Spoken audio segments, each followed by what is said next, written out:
नमस्कार दोस्तों, मैं राघवन सोलंकी तक्षशिला बुंदेलखंड में एक बार फिर आपका स्वागत करता हूं। आज जो 28 दिसंबर की जो फर्स्ट शिफ्ट थी, इसके क्वेश्चन मिल चुके हैं। फर्स्ट शिफ्ट वाली जितने भी आंसर हैं उसके आपके सब बताए जाएंगे। इसमें करंट के भी हैं, एक दो क्वेश्चन मैथ के भी मिल चुके हैं, अभ्यास उन्हें भेज दिए गए हैं। और ज़्यादातर इसमें आपके जो साइंस के क्वेश्चन हैं वे मिल चुके हैं। ठीक है, करंट और साइंस के लगभग पूरे मिल चुके हैं आपके, तो इनको देख लेते हैं और अपनी शिफ्ट के मिला लें। ये 28 दिसंबर की फर्स्ट शिफ्ट है, इसको जरूर मिला लें। और जो भी अभ्यास हमारे चैनल पर पहली बार जुड़ रहे हैं तो हमारे चैनल को सब्सक्राइब जरूर कर लें, लाइक करें और अपने मित्रों को शेयर जरूर कर दें। और आज 29 दिसंबर है, आज लास्ट दिन है आपके टेक्नीशियन थर्ड ग्रेड, जो ग्रेड थर्ड का है वो आज ख़त्म हो जाएंगे सारे शिफ्ट। और 1 या 2 तारीख तक इसकी आंसर की आ जाएगी, तो अपने मिला लेना। ठीक है, आगे चलते हैं। इसमें पहला क्वेश्चन है, आसमान के नीले रंग का मुख्य कारण क्या है। ठीक है, तो इसमें आसमान का मुख्य कारण क्या है, तो इसका मुख्य कारण हो जाएगा नीले रंग का विकिरण। ठीक है, जो पृथ्वी का वायुमंडल है, इसमें छोटे छोटे वायुमंडल में थोड़े धूल के कण पाए जाते हैं, जिसकी वजह से जो आसमान है वो हमें नीला दिखाई देता है। वो विकिरण के कारण होता है। और जो तारे टिमटिमाते हुए दिखाई देते हैं वो अपवर्तन के कारण। ये भी क्वेश्चन आपके 25 से जो 24 तारीख को हुआ था उसमें पूछा गया था, और आगे भी पूछा जा सकता है, तो इसको ये जरूर याद रखें। जल्दी जल्दी बताएं क्योंकि क्वेश्चन बहुत ज़्यादा हैं और आपको टाइम मतलब 20-25 मिनट में आपको पूरा बता दिया जाएगा पेपर। भारत सरकार के संस्कृति मंत्रालय ने 21 से 31 जुलाई 2024 तक किस योजना की शुरुआत की। तो इसने कौन सी योजना की शुरुआत की। भारत सरकार के सांस्कृतिक मंत्रालय ने 21 से 31 जुलाई 2024 तक नई दिल्ली में आयोजित होने वाली विश्व धरोहर समिति की बैठक के 46वें सत्र के अवसर पर प्रोजेक्ट परी। ठीक है, कौन सा प्रोजेक्ट परी ऑप्शन में था, तो जिन अभ्यर्थियों ने ये लगाया उनका ये सही हो जाएगा। और ये किसके लिए चलाया गया था, ये चलाया गया था, इसका मुख्य कार्य क्या था। प्रोजेक्ट परी का उद्देश्य दिल्ली में सौंदर्य और सांस्कृतिक दृष्टिकोण से ऊपर उठाने के लिए एक मंच प्रदान करता है, साथ ही हमारी राष्ट्रीय राजधानी दिल्ली की ऐतिहासिक विरासत में भव्यता जोड़ता है। तो इसको सौंदर्यीकरण करना या इसको अच्छा बनाना और भव्यता, इसकी पुरानी वीर गाथाएं सुनाना, दिल्ली की कौन कौन सी हैं, तो इसका मुख्य परी का यही कारण था। अगला क्वेश्चन था आपका परजीवी पौधे से संबंधित था। इसमें आपका ऑप्शन दिया था, तो परजीवी पौधे इसमें से कौन सा नहीं है या कौन सा है, तो इसमें देख लेते। परजीवी वे पौधे होते हैं जो अपने पोषण की कुछ या सभी जरूरतें दूसरे पौधों जीवित पौधे से करते हैं। ये ऐसे एनजीओ इसमें करीब 1% हिस्सा बनाते हैं और लगभग हर बायोम में पाए जाते हैं। परजीवी पौधे के कुछ उदाहरण ये हैं, जैसे अमरवेल है परजीवी, कोई दूसरे वृक्ष के साथ लगकर वो अमरवेल की तरह, इसकी कोई जड़ नहीं होती और अमरवेल बढ़ती रहती है। डोडर हो गया, रिफ्लेक्सिया ऑस्ट्रेलियाई क्रिसमस ट्री हो गया, और अर्नोल्डी। ठीक है, ये इसके उदाहरण हैं जो आपके परजीवी हैं, दूसरों के पौधों पर रहकर अपना जीवन यापन करते हैं, तो इनको परजीवी कहा जाता है। अगला क्वेश्चन आ जाता है, अगला में कौन सा है, संक्रमणकारी रोग कौन सा है, ये पूछा गया था।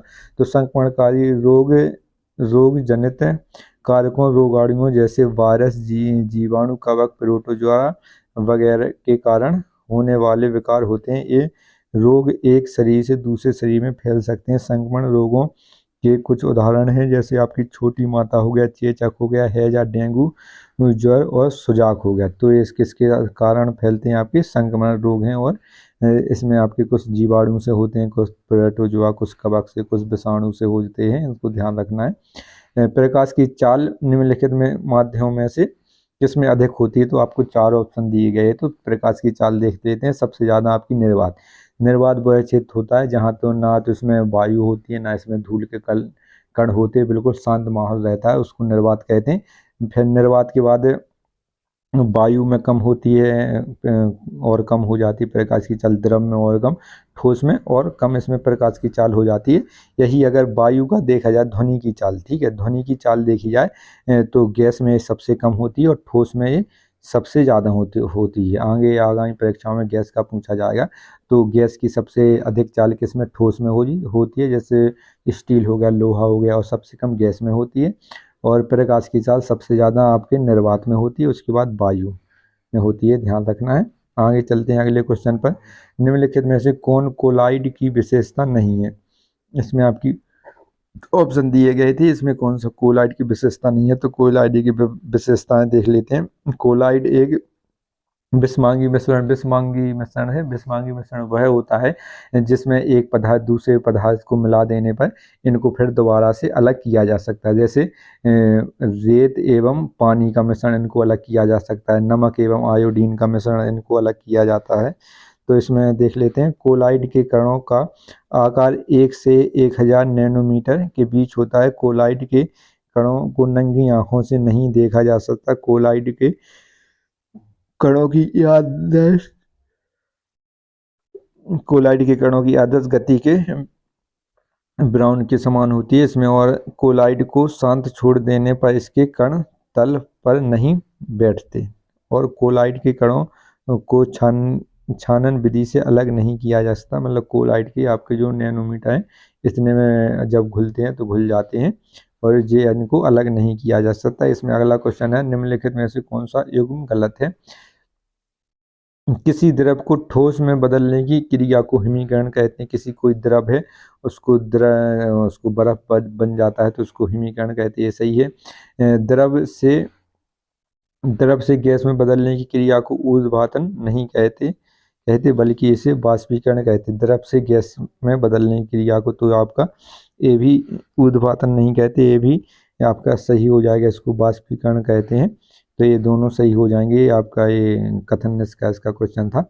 और ये यहाँ से बार बार क्वेश्चन पूछे जा रहे हैं, हाइड्रा से, आपके अमीबा से, एंट अमीबा से, या आपका पैरामीशियम, सबसे क्वेश्चन पूछे जा रहे हैं कि इनका जो निषेचन है किसके द्वारा होता है, या इसमें 1 से 2 कैसे बनते हैं, इसका विखंडन द्वारा। तो इनमें पूछा गया था निम्नलिखित में से कौन मुकुलन द्वारा प्रयोजन कहता है? तो हाइड्रा हो जाएगा। कौन कहता है?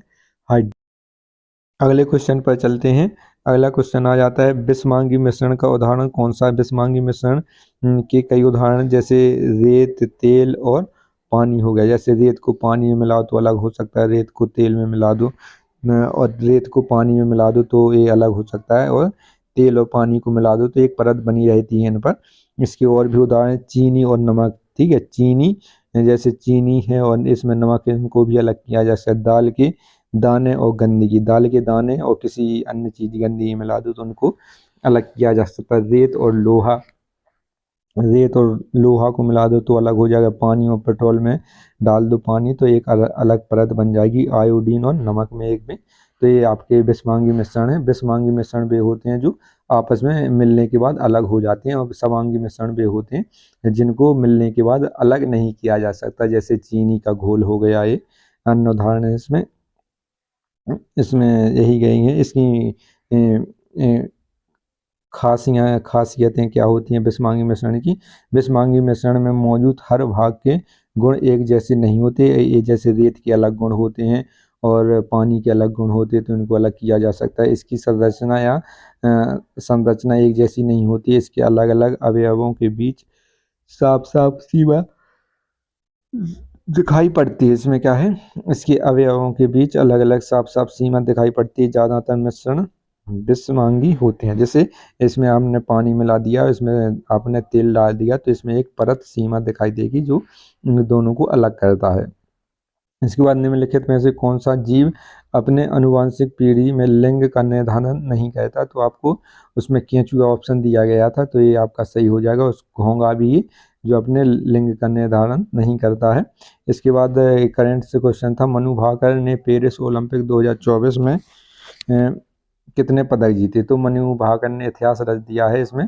मनु भाकर ने 2024 में 2 कांस्य पदक जीते हैं, एक 10 मीटर एयर पिस्टल में और एक 20 मीटर एयर पिस्टल में संयुक्त रूप से इन्होंने जीत का इतिहास रचा है। अगला क्वेश्चन है, गर्मियों में लोग अपनी छतों या खुले स्थान पर जल क्यों छिड़कते हैं? तो गर्मियों में लोग छत तथा फर्श पर पानी इसलिए छिड़कते हैं क्योंकि पानी वाष्पित हो जाता है, जिसके लिए ऊष्मा फर्श तथा छत से लेता है और वे ठंडे हो जाते हैं। अतः फर्श तथा छतों को ठंडा करने के लिए लोग गर्मियों में इन पर पानी छिड़कते हैं। तो इसका ये सही हो जाएगा, वाष्पीकरण कहते हैं। अगला क्वेश्चन आ जाता है, कोशिका में कौन सा भाग ऐसा होता है जो जीवन को अंदर नहीं आने देता? तो इसमें कौन सा भाग होता है? कोशिका में कोशिका झिल्ली, जिसे प्लाज्मा झिल्ली भी कहते हैं, यह चीजों को अंदर और बाहर आने को नियंत्रण करती है। कोशिका झिल्ली फास्फोलिपिड्स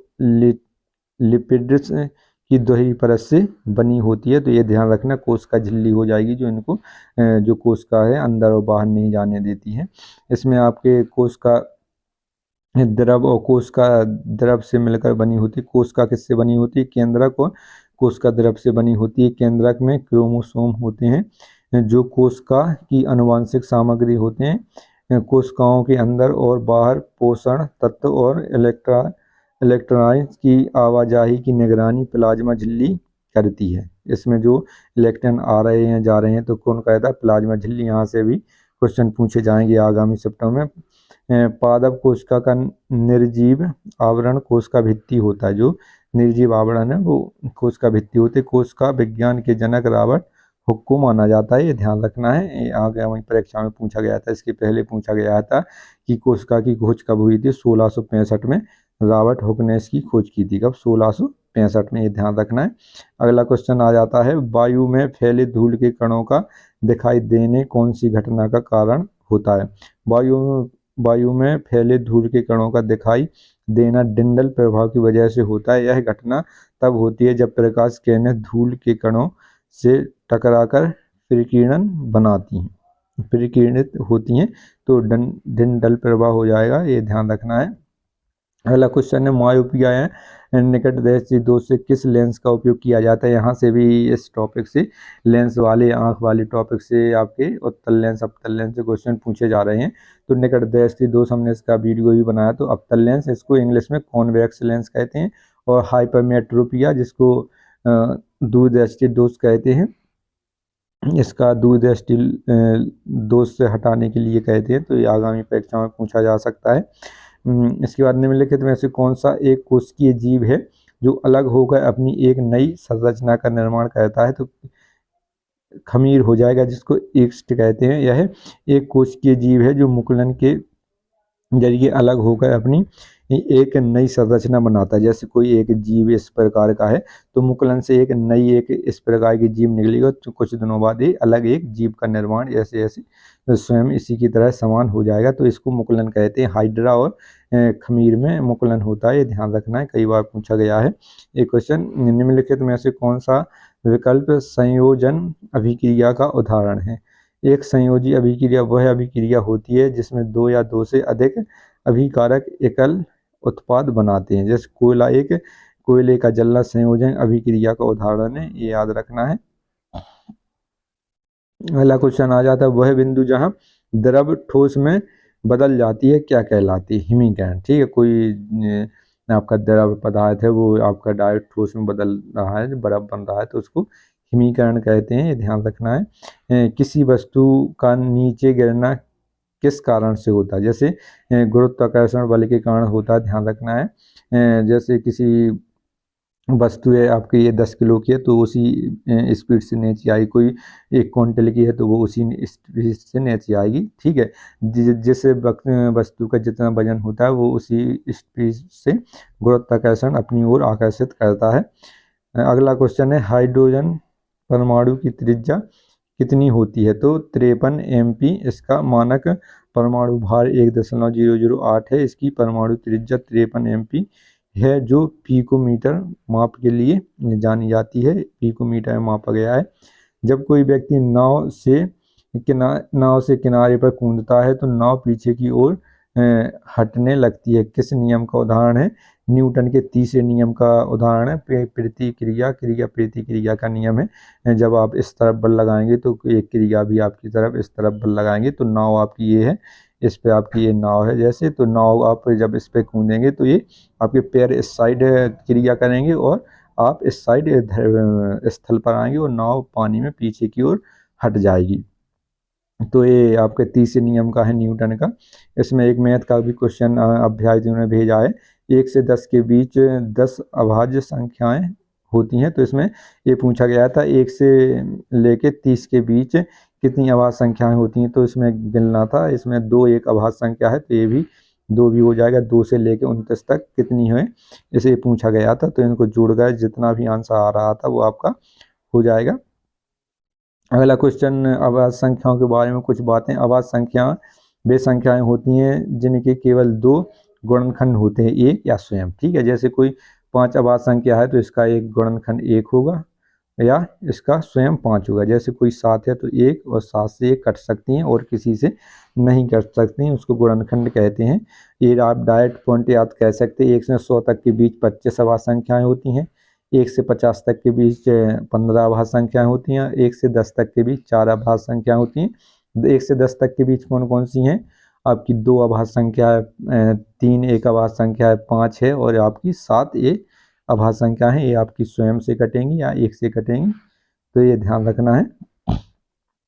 यदि आगे चलते हैं, यदि 7, 12, 21 और x से समानुपात हैं तो x का मान बताइए। आपको समानुपात का सूत्र आता होगा a/b बराबर c/d। तो ये यहाँ का इस पर मान रखते हैं 7 बटे आपके 12 हो जाएंगे बराबर 21/x हो जाएंगे। डी पे नंबर पे x है तो 7 से ये 3 बार कटेगा, इसका आंसर है, इसका गुणा इसमें होगा तो आपका 36 आंसर इसका हो जाएगा। ये मैथ का क्वेश्चन है। ऐसा कौन सा पौधा है जिसकी टहनी से नया पौधा बनाया जा सकता है? तो उसमें ऑप्शन गुलाब, चीकू, अमरविल। तो गुलाब की ज़्यादातर सबको पता है, इसकी टहनी लगा के एक नया पौधा बन सकता है, गुलाब की टहनी कर सकती है। जैसे गन्ना की भी टहनी काट कर एक नया पौधा बनाया जाता है। इसमें स्थितिज ऊर्जा mgh, m वस्तु का द्रव्यमान बराबर द्रव्यमान 5 है, h भूमि की सतह से ऊंचाई कितनी है 8, तो mgh इसका सूत्र लगेगा तो m 5 हो जाएगा, a 8 हो जाएगा और g का मान का कितना होता है स्मॉल g का आपका 10 हो जाएगा। तो इतना a कितना हो जाएगा 80 पंचे कितने होता है, इसका गुणा करेंगे तो 400 इसका आंसर आ जाएगा। आगे चलते हैं, ये करंट का क्वेश्चन है। प्रधानमंत्री मुद्रा योजना PMMYE के तहत लोन की सीमा अब 20 लाख रुपए कर दी गई है। यह नई सीमा 24 अक्टूबर 2024 से लागू की गई है। इसमें पहले PM योजना के तहत लोन की सीमा 10 लाख थी। तो इसमें पूछा गया था कि 10 लाख से बढ़कर अब जो लोन की सीमा है वो कितनी हो चुकी है। 3-4 कैटेगरियों में दिया जाता है, किशोर को, तरुण को और शिशु को। जब शिशु को लोन दिया जाएगा तो 50,000 रुपये तक का लोन दिया जाएगा। इसमें किशोर को 50,000 से लेके 5 लाख तक का, और तरुण जो आपका वयस्क है जो व्यवसाय करने के लिए है जो 5 लाख से आपके 10 लाख रुपए के बीच में लोन दिया जाता है। इस अगला क्वेश्चन है, साल 2024 की सतत विकास रिपोर्ट के मुताबिक भारत का स्कोर कितना रहा है? तो 109 रहा है सतत विकास के छोर पे, 109 इसका रहा है। आगे चलते हैं, अगला क्वेश्चन कौन सा है? अगला क्वेश्चन आ जाता है, इसमें जाइलम से पूछा गया था, जाइलम के मुख्य कार्य क्या है?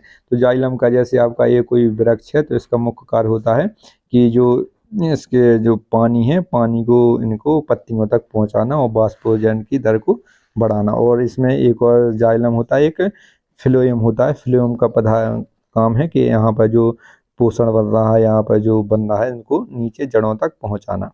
तो ये मुख्य कार्य है, ये पौधों को यांत्रिक सहायता देता है एवं जल को तने द्वारा जड़ से पत्ती तक पहुंचाता है। ये मुख्यतः पौधों को यांत्रिक सहायता प्रदान करता है, यह भोजन संग्रह करता है एवं किनारों की और पानी को फासवीय संवहन में मदद करता है। इसका ये आंसर हो जाएगा। तो संवहन जितना भी होता है ये बता दिया गया है। और इसमें आगे भी क्वेश्चन है, देखते हैं। इतने ही क्वेश्चन थे, इतने ही बच्चों के द्वारा प्राप्त हुए क्वेश्चन। ये आपके जो टेक्नीशियन थे ग्रेड थर्ड है, ये 28 सितंबर की फर्स्ट शिफ्ट है, इनके क्वेश्चन मिल चुके हैं। तो इनको एनालिसिस करें और ज़रूर देखें इसको, और आगामी जो परीक्षाएं हैं, आगामी जो शिफ्ट हैं, इनमें ज़रूर लाभ होगा। हमारे चैनल को सब्सक्राइब जरूर करें, लाइक करें और अपने मित्रों को शेयर जरूर कर दें। धन्यवाद साथियों। और अगली जो शिफ्ट है वो जल्दी ही आएगी, सेकंड और थर्ड वाली की, 28 दिसंबर की। धन्यवाद साथियों।